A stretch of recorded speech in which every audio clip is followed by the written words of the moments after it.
What happens when you follow a curvy Latina chick on TikTok? Well, it recommends you to follow more curvy Latina chicks.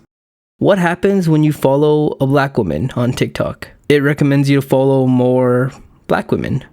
What about blonde girls, black guys, Asian guys, white bearded men? Is TikTok making follow suggestions based on physical features like race or gender? Hi guys, I'm 14 years old and this is deep. And as a woke man of the people, I'm here to tell you that we live in a society. Myron. Now that we got that out of the way, recommendation algorithms are what apps like TikTok use to decide what kind of people you should follow or what kind of content is on your For You page, Instagram Explore page, YouTube suggested. They're also used by Netflix, Spotify, Amazon, and every other company that definitely doesn't sell your data. So they come in many forms. There are recommendation algorithms that work to group different users together as similar. And then there are algorithms that try to keep you using their platform for as long as possible by specifically learning you as a human being, or at least it tries to, because sometimes you'll click on brownies under #baked for your daily baking inspirations. Would you mind getting inside the oven? The next day you'll find your Explore page to be filled with images of weed, which actually happened to someone. At least we can thank God that she did not look up the British Broadcasting Network. Safe to say that these algorithms aren't very intelligent, which is funny because these algorithms all use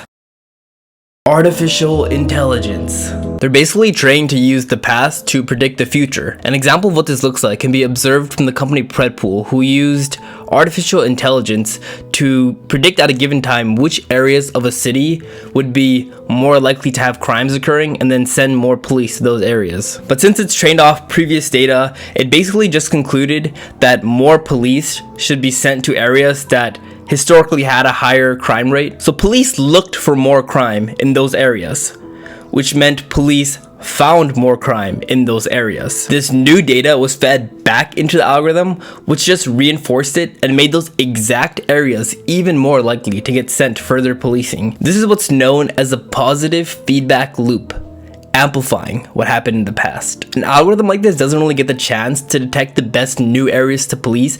Instead, it just takes whatever it originally believed and just keeps reinforcing that. I mean, I could just start beating the shit out of some homeless person as long as I did it somewhere that did not originally have high crime rate. But the reason I bring this up is because this is the same thing that happens on our social media platforms. It exaggerates original biases and is also overall just counterproductive. The point of recommendation algorithms is to recommend you new content, right? And it does this by recommending you content that it already knows you like. Who remembers ending up on the weird side of YouTube when you would start watching a normal video and through a series of clicking unrelated but interesting videos in the sidebar, you'd end up in a completely different dimension of videos. The top comment was always, "I'm on the weird side of YouTube again." You never really quite remember how you got there, but you're weirdly intrigued yet disgusted, somewhat scared, but also comforted. When was the last time you've been to the weird side of YouTube? Because I haven't been there in years now that I think about it. Now the sidebar just traps you into like a very small selection of content that you can't really escape. Like before, the YouTube suggested was like a tunnel, you know, there could be anything on the other side. But now YouTube suggested is like a revolving door. You're just going in circles. TikTok is another prime example of what can go wrong with these algorithms. Mark Fadul, a researcher at UC Berkeley, noticed that when you follow someone on TikTok, it recommends you to follow people that are of the exact same race and gender. Feature or bug.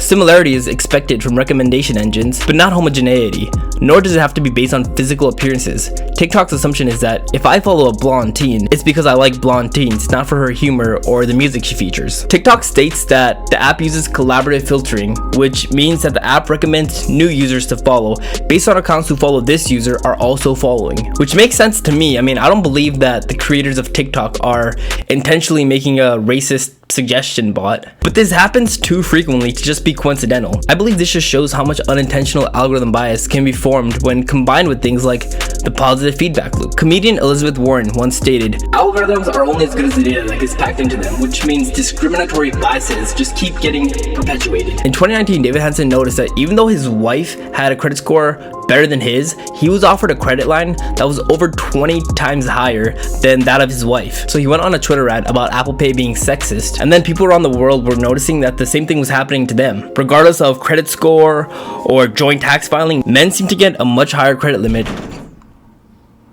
Even Steve Wozniak, co-founder of Apple, admitted that this happened to him as well. An Apple spokesperson denied these claims and said, "Our credit decisions are based on customer creditworthiness and not factors like gender, race, age, sexual orientation, or any other basis prohibited by law." Which to me just sounds like famous last words in an episode of The Black Mirror. Apple's AI is sentient, and it does not like women, which means Apple uses Intel for their hard drives and incels for their AI. There's actually a point to this video, believe it or not. I want to talk about the control that these algorithms have on us. Because not only do they control consumers, but they also decide the content on their platform. The algorithm you can think of as following the audience. Well, the YouTube creators use their content to try to chase the algorithm. And if the content actually manages to catch up with the algorithm, you get a kind of perverse situation in which the algorithm is the content. A wise man once said, "Why do we have to tell the people what they need to hear? Why can't we just tell them what they want to hear?" That man was Ron Burgundy. But this is essentially the brain of recommendation algorithms. They're not thinking, "Oh geez, this person watches a lot of flat earth videos. Maybe we should recommend them videos on basic geology." No, the algorithms are thinking, "Okay, well, they like flat earth videos, so let's show them more flat earth videos." This gets combined people's implicit confirmation bias and gives the illusion that their ideas are actually the majority. I mean, how do you expect someone to escape their misconceptions when it's constantly being reinforced to them and it's pretty much all they see? Have you ever wondered why conservatives think all liberals are stupid and liberals think all conservatives are evil? It's a consequence of hearing too much of your own opinion and not enough of opposing opinions. It indoctrinates people with a very us versus them black and white mentality. And what side of the spectrum you ended up on? For many, that's decided by what the YouTube algorithm recommended you more, Ben Shapiro or Sam Harris. But maybe your feed is not political at all. Fair enough.